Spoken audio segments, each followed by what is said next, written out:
Hey, it's Mark Weiss. Today I want to talk with you about the wrong road more traveled. And I was thinking a few moments ago as I was gathering some thoughts to record here about when I learned to ride a bicycle.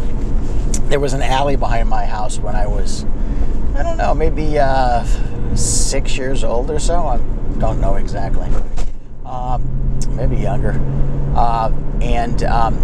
I had a bike my parents bought me, and there were training wheels on it, the first bike, and I learned to ride with training wheels. Then one day, my father, who had a station wagon at the time, put me in the car, put my bike in the back. He drove about a mile or 2 miles from the house, and we went to a parking lot. It was on a Sunday. And he got me out of the car, got the bike out of the car. He had unhooked the training wheels before we left, and he told me to ride home. Now, that might seem cruel to you, and it might seem even stranger because my father did not know how to ride a bicycle. But it was, at that age, a very long ride. I made it home.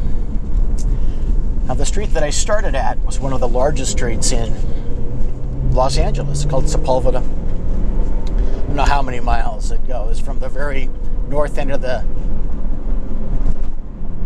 San Fernando Valley all the way down, I believe, into Torrance, maybe even past that, where at some point I believe the same street becomes Pacific Coast Highway.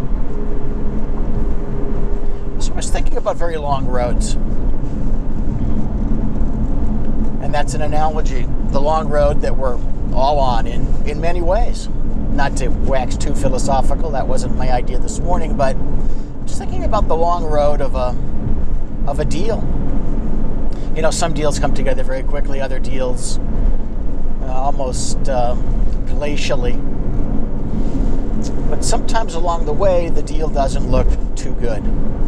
Something happens. But what do? Do you continue going because of all that sort of sunk cost?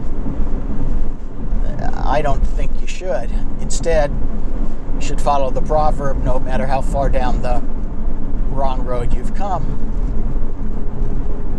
go back. It's very difficult to do. I guess that psychologically we feel that stopping, turning around is somehow failure, as if failure is bad, just simply as a concept, that failing in the negotiation is worse than continuing through with a bad deal. And I've seen this probably thousands of times. I've seen the pain and the expense of unwinding a bad deal. I've seen the horrible effects of a bad deal that was closed by someone who was rewarded for closing deals, not for the kind of deals that were closed. Think about these things when you have hit some sort of an inflection point where you think, is this deal really a good one? Is this contract really a good one? Is this partnership really a good one? But I've put a year and a half into planning. So what? Turn around and go back.